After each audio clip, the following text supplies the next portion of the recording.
자, 보시면은, 자, 이게 이제부터 비트 관련돼서 여러분들한테 설명을 할 건데, 자, 제가 어제 사실 여러분들한테 복귀를 설명드렸던 부분은, 현재 차트에서 원래 이게 계속, 이렇게 늘어지고 있는 모습을 봤을 때, 이제 롱으로 갈 수 있는 발판이 열릴 것이다 라는 것을 원래 얘기를 했었는데, 생각한 거랑 좀 다르게 갔어요. 그래서 저도 틀린 거를 어느 정도는 인정을 해야 되는 것도 맞고, 그런 상황이었지만, 결국 제가 말했던 195 이상을 뚫어놨고 현재는 여기까지 볼 예정을 하고 있습니다. 지금 이런 상황에 놓여있는 상황에서 여러분들한테 추가로 좀 설명을 드리자면 사실 오늘에 대한 비트에 관련된 설명이 더 맞을 것 같아요. 그래서 설명을 드리자면 일단 나스닥이 현재로서는 여기에서 파동을 올려놓고 1.618 위에서도 차분하게 놀고 있는 모습 볼 수 있어요. 그래서 저는 개인적으로 여러분들 이 비트가 떨어지기 앞서서 얘가 어차피 여기서 놀든 말든 얘는 적어도 2.618 부근에 있는 나스닥 같은 경우도 11,400원 부근까지는 일단 가야 된다는 생각을 먼저 갖고 있고 그렇게 되면 어떻게 되냐, 비트 같은 경우도 여기서 지지를 받아서 일단 20K까지는 부딪히러 갈 가능성이 높다라는 것을 저는 좀 보고 싶고요. 왜냐면 대략적으로 보시면 지금 여기 자리와 여기 자리에 계속 걸리는 거 보시죠. 죄송합니다. 걸린 것들을 볼 수 있어요. 그래서 사실 저도 여기 한 번 더 걸릴 거라는 생각을 좀 갖고 있습니다. 그래서 제 배팅에 대한 매매 전략을 설명을 드리자면 일단 물량 자체를 저는 롱을 지금 들고 있지만 롱을 일단은 털 생각을 안 할 겁니다. 어찌됐든 차트가 위로 상승 빔이 나온다 한들 결국에 얘가 바로 내리진 않을 거라고 생각하거든요. 여기 안에서 몇 번은 이제 흔들겠죠, 그죠? 이런 식으로. 그래서 한 두 번 정도 걸렸을 때 얘가 약간의 차트가 무빙이 어느 정도 만들어졌을 때 저는 그때 오늘 롱을 좀 버릴 예정을 하고 있고요. 그게 아니라 더 올라갈 수도 있다라는 가정도 가져가야 되기 때문에 아예 배제할 수는 없거든. 막말로 따지면 여러분들 이 자리가 큰 1파동이라고 가정을 하게 되면 이 친구가 대략적으로 봤을 때 얘가 오늘 여기를 쳐서 이거를 시원하게 뚫어줄 경우에는 지지를 받으면서 여기까지 갈 수가 있어요. 22K까지도 무난하게. 그렇기 때문에 아예 모든 걸 배제할 수는 없어요. 다만 내 수치상 또는 여기가 저항이 어느 정도 있다라는 것을 좀 알고 계시는 분들께서는 일단 여기 이제 20K에서 20.3K 라인까지 이제 비트가 올라갔을 때 여기에 이 저항 자리에서 어떻게 되는지를 좀 보시는 게 가장 먼저일 것 같고, 어차피 부딪힌다는데 바로 숏을 안 잡아도 저 같은 경우는 뭐 거미줄이니까 바로 잡겠지만 어차피 다시 되돌리면 또 갈 수 있어요. 그래서 여기에서 되돌리면서 또 막히는 게 확인되면 그때 숏을 들어가도 늦진 않다는 거죠. 제가 그리고 오늘 여러분들한테 말씀드렸던 건 나스닥이 바닥의 자리를 지지를 받았고 그래서 롱 부분으로 원래는 내림롱으로만 들어갔으면 여러분들이 지금 400T 이상은 아마 수익을 봤을 겁니다. 500T 가량. 오늘 제가 아침에 브리핑 때도 그렇게 진행을 했는데 일단은 아무쪼록 오늘 제가 보는 뷰에 대해서는 이렇게 설명을 좀 드린 거고, 사실 차트에 대한 뷰는 설명 드릴 게 조금 애매한 게 난해해요.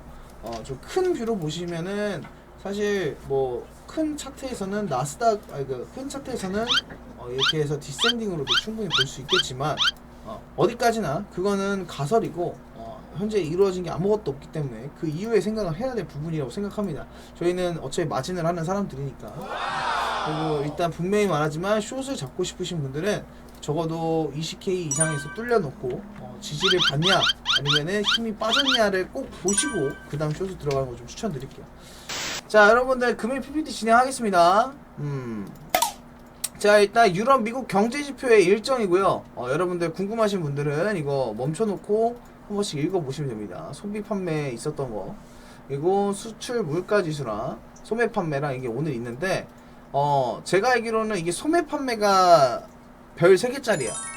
그렇게 알고 계시면 돼요. 자, 그리고 이제 이게 어제 있었던 일이에요, 여러분들. 미국 CPI가 충격수 나스닥 2.23% 상승. 그리고 브라질 리우, 암호화폐도 재산세. 그리고 뭐 이제 세 번째는 IMF 인플레이션 대응 필요랑 뭐 네 번째 삼성 원래. 그리고 다섯 번째 인플레 바이든이 연설한 거. 근데 여러분들 이거에 대해서 제가 설명을 드릴 게 뭐냐면 어제 원유 재고 있었어요. 근데 이제 00시에 원유 재고가 있었는데 그 00시 원유 재고 이후에 지금 반등이 많이 올라왔거든요. 아마 거기에 조금 핵심이 있지 않았을까 좀 싶어요, 사실. 자, CPI 충격 속에 뉴욕 증시 날뛰기 장세에서 이제 나스닥이 2.23%가 올랐다라는 거 볼 수 있고요. 그래서 미국 뉴욕시에서 소비자 물가 지수가 이제 웃도는 가파른 상승세를 이어갔음에도 일제히 2%대 상승 마감을 했다는 거고요. 그러니까 사실 소비자 물가 어제 보시면 여러분들도 아시겠지만 처음에는 엄청 쇼트가 세게 떨어졌다가 다시 오른 거긴 한데, 근데 이제 다시 한번 올렸다는 거에 대해 좀 감사할 일이겠죠. 그러면서 9월에 CPI가 전년 동월 대비 8.2% 오르면서 시장 전망치 8.1%를 웃돌았다는 거고요. 그래서 이제 저점을 먼저 갱신을 했다가 강한 반발 매수세가 유입되고 영국의 감세한 폐기 소식에 심리 개선이 되면서 상승 반전 마감을 했다는 거 볼 수 있습니다. 식품과 에너지를 제외한 CPI는 전년 대비 6.6% 상승했고 82년 이후 40년 내 최고를 기록했다고 봐도 되죠. 자, 그리고 브라질 이후에서 내년부터 암호화폐를 재산세를 받겠다. 사실 내용은 별거 없어요, 여러분들. 그러니까 브라질 입장에서는 이제 해당 회사들은 납세자들에게 받을 암호화폐 별도 수수료 없이 브라질의 법정화폐 헤알화 BRL로 환전해 시정벨에 송금하는 담당을 할 예정이라는 거죠. 그래서 이제 금융자산의 세계에서 기술과 경제적 진보를 따르고 있다며 미래를 내다보는 혁신과 기술의 도시가 되고 싶다, 이런 얘기가 나왔죠. 이게 무슨 말이냐면 사실 그러니까 정말 별거 아닌 내용일 수 있겠지만 이건 정말 먼 훗날의 미래의 얘기겠죠. 원래는 브라질 전에는 또 우리가 알고 있는 엘살바도르도 있잖아. 그런 사람들이 있는데 사실 이거는 추후에 진행될 얘기들이고 돼봐야 아는 거고 그거 어차피 하나하나 차근차근 밟아가는 단계라고 생각합니다. 그리고 이제 암호화폐 말고 이제 IMF 관련해서 말씀드릴 건데 충분히 금리 인상을 안 하면 더 큰 피해가 이제 있을 것이니까 당장 대응을 해야 된다라는 얘기 나왔죠. 그래서 이제 IMF 총재가 13일 전 세계적인 인플레이션 문제와 관련 중앙은행을 필요시 결정적 조치를 취해야 한다라는 말을 했죠. 그래서 이제 워싱턴 DC에서 열린 IMF 및 세계은행 연차 총회 기자회견에서 인플레이션을 잡을 정도의 충분히 조이지 않을 경우 금리가 더 높고 길게 유지가 된다라는 얘기가 나왔죠.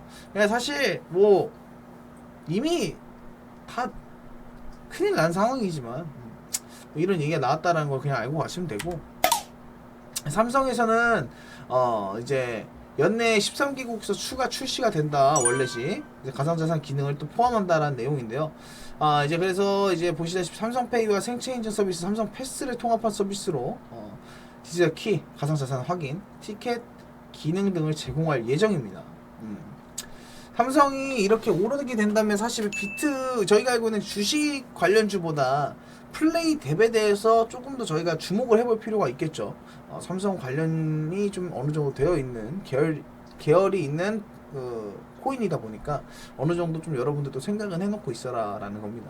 어느 정도 비트가 안정화가 되면 플레이 탭도 충분히 뭔가 좋은 소스들이 많이 나올 수 있겠다라는 거죠. 그리고 바이든이 인플레 전쟁의 최우선 공화 다수당 되면 물가가 더 오를 것이다 라는 내용이고요.